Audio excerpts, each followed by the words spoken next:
டே மகனே, ஐயா உன்னத்தாண்டா தேடுறாரு. இந்த மாதிரி சின்ன சின்ன வேலையெல்லாம் என்கிட்ட கொடுக்க மாட்டாருதா. நம்ம தகுதிக்கெல்லாம் பெரிய பெரிய வேலை தான் சரிப்படும். ஆனா உனக்கு ரொம்ப தற்பெருமடா. ஏன்தா இருக்க கூடாதா?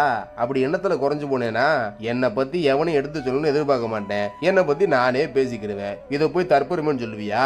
அதுக்கு பேர் தாண்டா மகனே தற்பெருமை.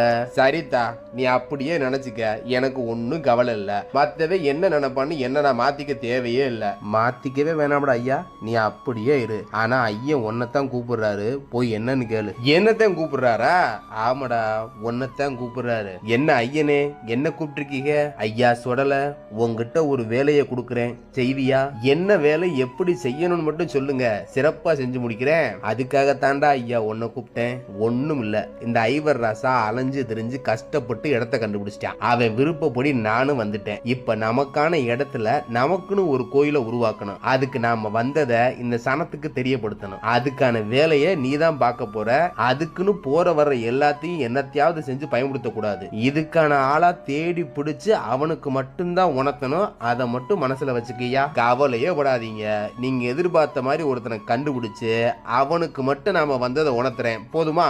அது போதும்டா ஐயா.